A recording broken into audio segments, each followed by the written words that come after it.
Hey everybody. Today we're going to be working on some sausage potato soup.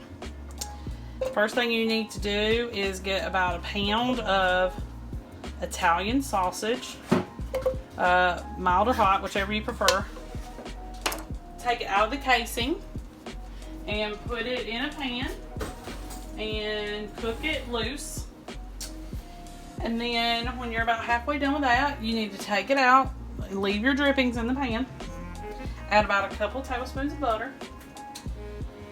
And that's where I'm at now. I'm adding my butter. Let's see, I need some garlic. Okay. Now,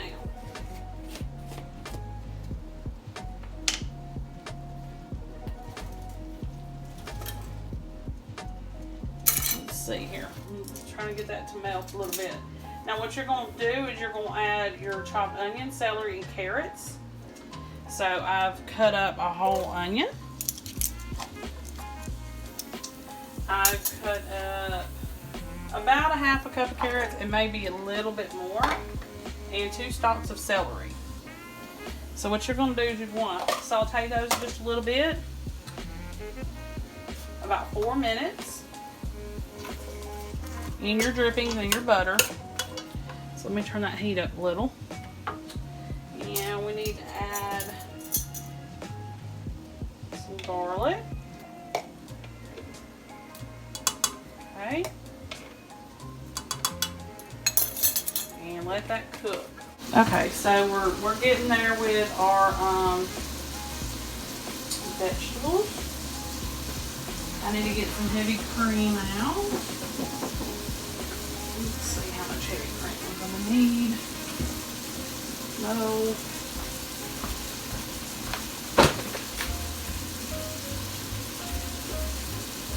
Alright, I also use regular potatoes because right now it's just getting hard to find red potatoes, stuff like that in my local grocery store. But it does call for red potatoes. They hold up better in soups and stews. So you can most definitely use those. If you don't, try to leave the jackets on them. That kind of helps keep them together. Okay, so we're about coming down to the end of our 4 or 5 minute mark. And you kind of need to scrape the bottom of the pan and get all the drippings off. That'll help flavor your soup. Alright, and what we're going to do next is we're going to add the flour. So we need a thickener. And we only need 3 tablespoons of flour. And this is just all purpose. So there's 1 tablespoon. 2 tablespoons. And 3. And so you need to coat your vegetables. You've already got an oil element or a grease element in there for your roux. Okay, so you don't have to add that.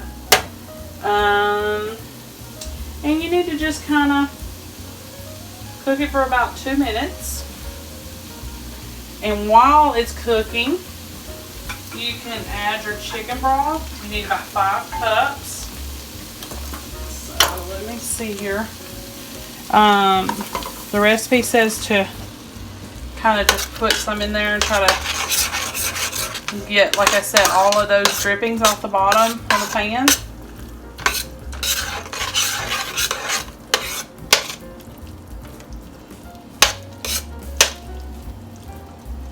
And then just start to slowly add your broth. But we kind of already scraped it a little bit.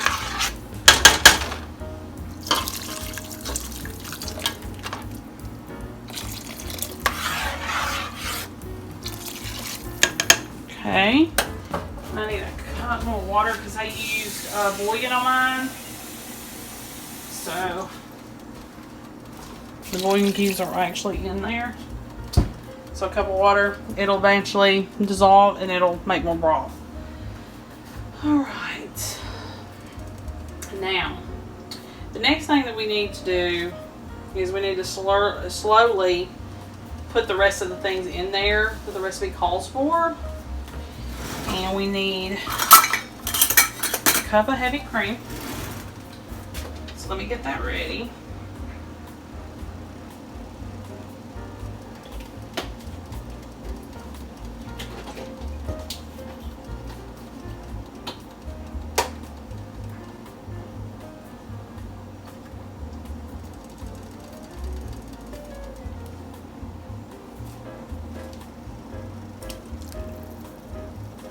Okay.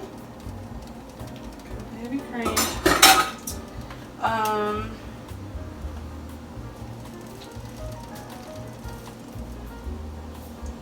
We also need to add a couple other things. Now, the author of the recipe says that she adds hot sauce and soy sauce to this because it just adds more flavor. And then we have several herbs that we're going to have to add.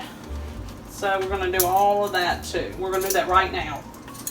So first things first, she says to add a teaspoon of hot sauce and a teaspoon of soy sauce. And she does have other methods to do this besides stovetop, by the way. I just did stovetop because it was easier. And it's later in the day for me. So Crockpot would kind of be out of the question at this point. Crockpot's something that you want to start early in the morning time. Or, you know, way before you need it. Okay. So there's our hot sauce and our soy sauce. Now, the next thing we need to do is focus on our seasonings. I'm going to clear the way so I can do this for y'all. Okay, so I need a teaspoon of basil. I need a half a teaspoon of parsley.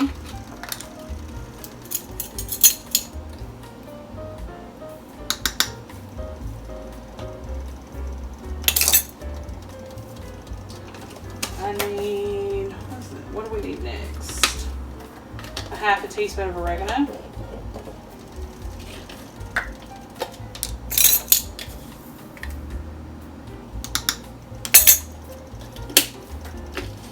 And we need a half a teaspoon of mustard powder. You definitely need to make sure that your kitchen has dry mustard powder because that is something that you can use a lot. Probably not as a lot as some of these other seasonings that you use, but I do have to use it several times, and sometimes it's hard to find, at least in my area. Alright, and then the only thing left is some pepper, and we're only supposed to do a quarter teaspoon of that. Okay, so let's give that a stir, see where we're at with that.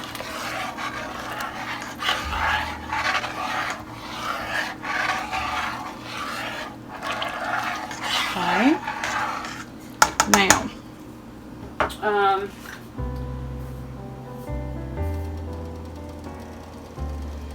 okay, so what we're supposed to do is to cut the potatoes down into 1-inch cubes. Now, I've only cut mine into wedges, so I need to do that real quick. They won't be in 1-inch cubes, but they'll be pretty close. Because like I said, I didn't use the small red potatoes. So basically, big chunks, probably about like that. You can see that. It'd be about the perfect size, probably nickel size pieces, give or take. So I've got to wait for this to kind of bring to a boil. So that's what I'm waiting on, but I have to hurry because it's not going to be much longer.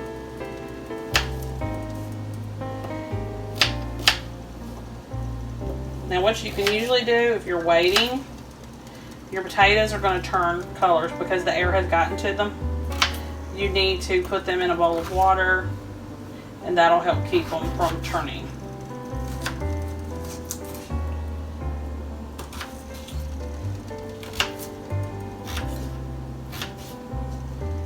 Okay, potatoes are ready. Now, if if you're wondering, hey, what about the meat? Well, the meat's going to go in right after the potatoes. The potatoes need to go in and they need to, you know, cook until they're tender. All right, now, she said bring to a boil. She did not say a rolling or roaring boil. I don't know how to say it. Rolling boil, I believe. She didn't say that. So, I'm waiting for it to just slightly come to a boil. You do have heavy cream in here that can curdle, so you need to keep that in mind too.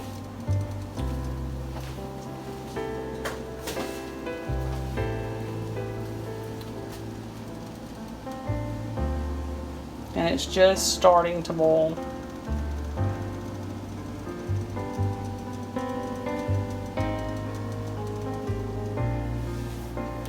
Get some of my things cleared away.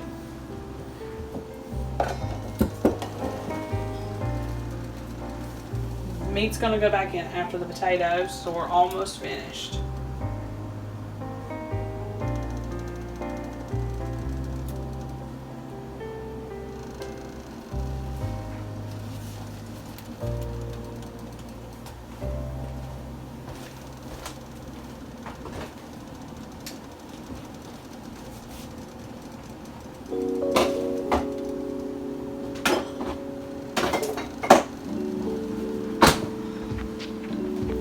I'm going to make a pan of cornbread with this. I need to get my oven heating up.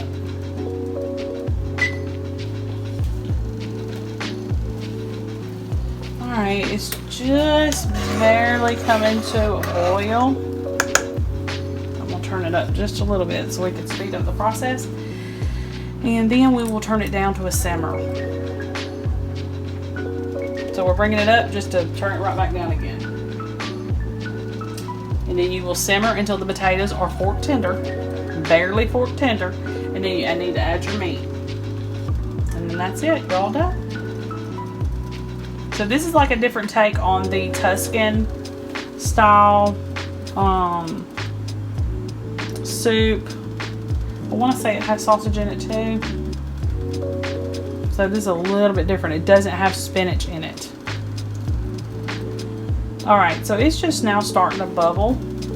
So we're going to go ahead and put our potatoes in. I don't think it would hurt to go ahead.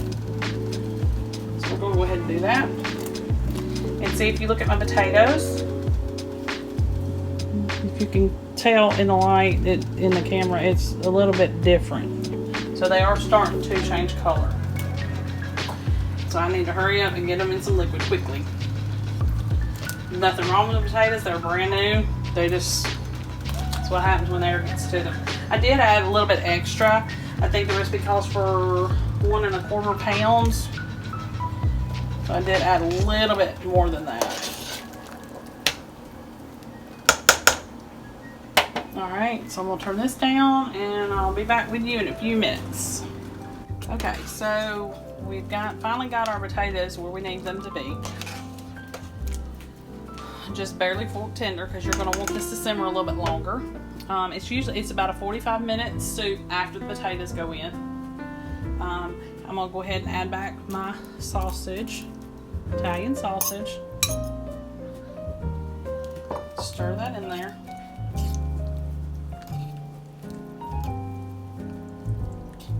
Now I made mine more like, this is supposed to be a soup.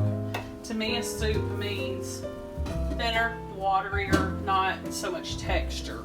So I did add a little bit more potato, not a lot, just a little bit, because I've got 3 growing boys. So we need probably a little bit extra, and then we always have leftovers. So ours is, it still has that thin, juice, but we also kind of made it a little bit more chunky. And it's not because that's what we prefer, it's just that's what'll last longer with my kids. Okay, so you added your sausage back, and you're supposed to, I'm gonna let it simmer for like 15 or 20 minutes, not long. I don't want it to boil. I just want it to just finish kind of mixing all of its little flavors together. And you can serve this with, you can stir in 2 cups of cheddar cheese at the end if you want to, or you don't have to. It can just be a cream soup. I'm not sure about all of the seasonings that were put in it. You know, this is my first time cooking it. I'm not sure I would put that much basil in it. But it seems like it's going to be a really good soup. We needed something different, so that's what we did. So that's it. That, you know, it's real easy to come together. It does have quite a bit of ingredients. I may next time try pork sausage. I almost did that today, but I was like, well, I'll try it with the Italian to see how it is, because we're not a real big fan of Italian. We have the occasional pizza or spaghetti, whatever, but it's just not our thing. So we're gonna try it. We'll see how it is. It does seem promising, and that'll be it for today. I'll see y'all in the next video.